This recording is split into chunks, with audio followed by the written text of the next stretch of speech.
Yo, what up? Today, we're gonna be reacting to the creepiest internet mysteries that were finally solved. Whew, let's get right into it. Like, subscribe, turn on notifications, and comment down below what else should I react to. Okay, let's get into it. Lily Peters. On April 24th, 2022, what began as a normal Sunday afternoon turned into a tragedy. Around 3 p.m., 10-year-old Lily Peters left her home to visit her aunt. It was a trip she made often. The house was only a 3-minute bike ride away, and nothing seemed unusual. However, that evening, Okay. Lily didn't come home. At first, the father, Alex, thought she might still be at his sister's house. When he called, however, his sister said Lily had already left over an hour earlier. Alex tried calling the parents of Lily's friends, hoping she had stopped by to play, but no one had seen her. Growing worried, he retraced the path Lily usually took, and around 9 p.m. contacted the police to report her missing. While looking along a trail, though, Alex made a chilling discovery. Lily's bike abandoned with no sign of her. Hours later, just before 9 a.m. the next morning, a volunteer searcher found her body under a pile of leaves only a few feet from the trail. Police confirmed the worst. Lily had been murdered. At first, investigators had no clear leads, but then, online, a post about Lily's disappearance appeared on the true crime subreddit. While many people speculated, one comment stood out. A user called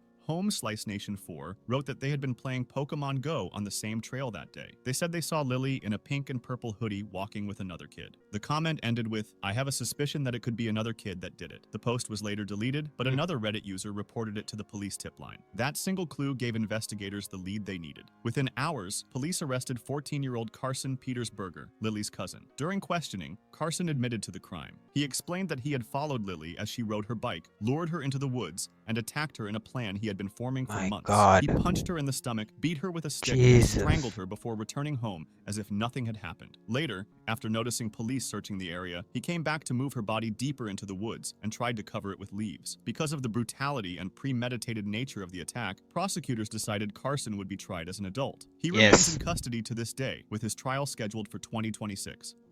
Utaho no Tatari. Rest in peace. Utaho no Tatari is the name of two Japanese horror games, both of which had a really eerie backstory. The real mystery began in 2014, when someone posted on the subreddit r/creepygaming about a disturbing discovery in the second game. They had triggered what looked like a glitch. After following a strange series of steps, the game screen filled with scrambled text. Then the screen went black, flashed white 4 times, and finally displayed a very unsettling, low-quality photo. It appeared to show a woman with most of her face hidden in dark shadows and something wrapped around it. The image was so disturbing that players began to wonder if it might actually be a real photograph of human remains. This idea didn't seem impossible, since other obscure games, such as the infamous Hong Kong 97, had used actual victim photos taken from the news. Before long, people discovered that this was not a random glitch at all, but a hidden event programmed into the game. By changing their computer's settings to Japanese, players could read the missing symbols in the error message with scrambled text. At first, it looked like a standard crash screen, but then, the game's main character, Utaho, suddenly began addressing the player directly. The event was triggered by walking through 3 torii gates, traditional Japanese shrine gates. Doing this started a hidden timer, and once the timer ran out, the so-called glitch sequence would play, ending with the disturbing photo. The question of where that haunting image came from remained. Reverse image searches showed nothing, and for years, no one had a clear answer. Many theories were suggested, but without proof, the mystery stayed unsolved. Then, in 2022, someone on Reddit finally uncovered the source of the photo. It was not from a crime scene. Instead, it came from a Japanese horror film called Hair Extensions, released in 2007. The exact frame appears in the movie's trailer, showing a woman staring lifelessly into the camera. After nearly 10 years of speculation, the mystery was solved. The Post-it notes. On April 15th, 2015... I mean, do you just see how the internet can fool you? Man, my goodness. Just a little bit of research, and then you'll find out it's just normal. A man who used the username R. Bradbury had a really strange experience. He lived alone, but that morning he found a post-it note on his desk with a list of chores written on it. The handwriting was not his. At first, he tried to ignore it, but a few days later, another post-it appeared, this time stuck to the back of his chair. It said, "Save your documents." This was the moment when the search truly began. Bradbury started to believe that someone was secretly entering his apartment and leaving these notes. So to find out who it was, he set up a webcam to record his desk. But the situation only grew stranger. On April 20th, he woke up to another post-it. It read, read, "Our landlord isn't letting me talk to you, but it's important we do." Shocked, he rushed to check the webcam recordings, but the video files on his computer were gone. It looked as if someone had deleted them. Soon after, even more post-it notes appeared, this time covering his doors, but I they mean, were that's all weird. blank. Bradbury began to suspect his landlord, thinking that the handwriting on the notes looked similar to his landlord's. Not knowing what else to do, he turned to Reddit for advice. He posted on the subreddit r/legal advice, explaining his situation and asking whether he could press charges against his landlord. The post quickly gained a lot of attention, and the most common suggestion was that Bradbury might be sleepwalking and writing the notes himself without realizing it. Then, Maybe. a Reddit user named Kakerlak noticed something important in one of Kakerlak. Bradbury's earlier posts. Bradbury had mentioned that he slept in a small bedroom with no windows. Kakerlak asked, "Do you get bad headaches?" And Bradbury admitted that he often did. That is when Kakerlak suggested another possible explanation: carbon monoxide poisoning. Carbon monoxide is a dangerous gas that cannot be seen or smelled. In a poorly ventilated room, it can build up without anyone noticing, and breathing it in can cause confusion, memory loss, and even hallucinations. In serious cases, it can be deadly. Bradbury decided to test this theory, so he bought a carbon monoxide detector and plugged it in. Immediately, the alarm went off. His apartment was filled with the gas, and he had been breathing it the entire time. The notes were real, but he had been writing them himself while poisoned, then forgetting he had done it. The missing webcam recordings were not deleted by an intruder. The software he used simply was not saving the files. As for the handwriting, Bradbury later realized he had not compared it to his landlord's at all, but to a letter from his mother.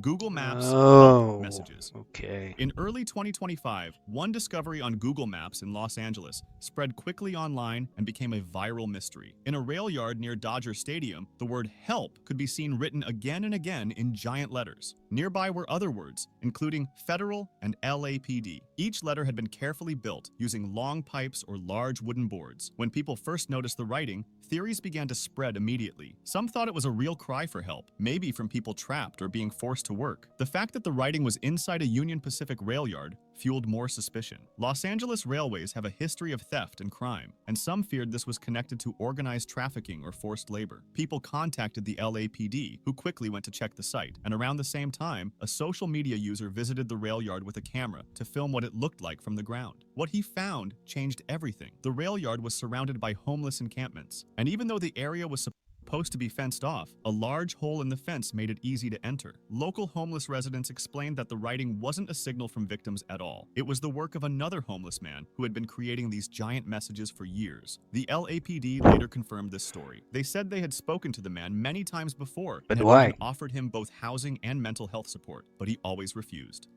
Have you dreamed of I this man? mean, In 2008, a website appeared asking a simple question: have you dreamed of this man? The site quickly filled with short, eerie stories from people who claimed they had. Posters with the same sketch and the same question even began showing up in cities. Within a year, the mystery had gone viral. More than 10,000 people had written to the site, saying they too had seen him in their sleep. Soon, the idea that Sure. this man was part of some real, supernatural phenomenon started gaining traction. On forums like I'm pretty Flickr, sure I also saw him users in my decided to dreams. investigate, and they actually found the solution. A reverse IP lookup of the website showed it was connected to a guerrilla marketing company, a group that promotes ideas or products through unusual and attention-grabbing stunts. This raised suspicion that the Dream Man wasn't real at all, but simply a creation. In 2010, the site's creator, Italian sociologist and marketer Andrea Natella, admitted that the whole thing was a stunt. He said the drawing was based on his father and that the early dream testimonials were not real, but he never explained what the God. campaign was supposed to promote, and the website was simply left online. Not everyone who emailed the site was lying, though. Many people probably did dream about the man, but it might have just been a mental suggestion after seeing the image and hearing the stories.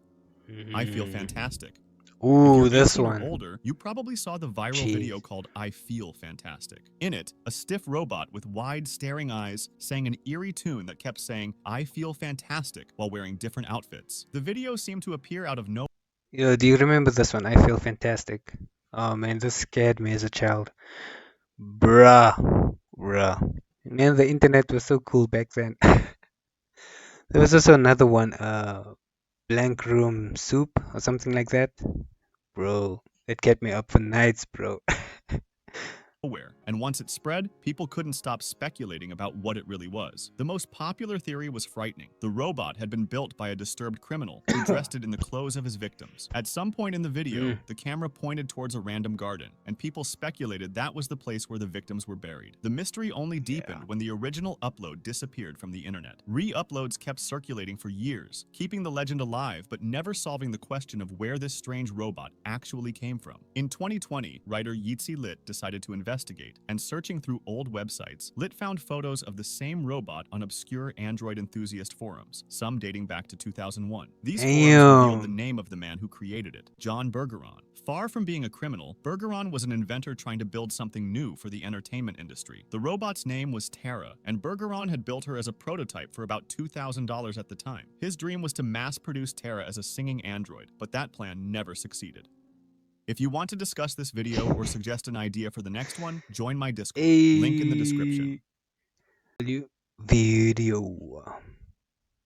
No, that was a nice video from the Paint Explainer. No, that was cool, man. Yeah, do you remember the blank rooms? Wait, let me just check. Blank. Oh, oh, bro, this.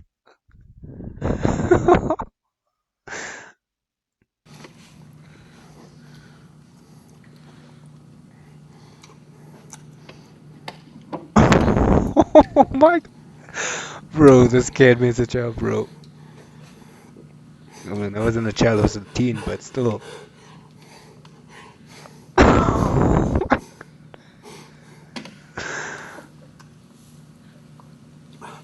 Yo, bro. Oh man. I think there was also another one. Obey the Walrus. Bruh. Yo. Obey the Walrus. Do you remember this?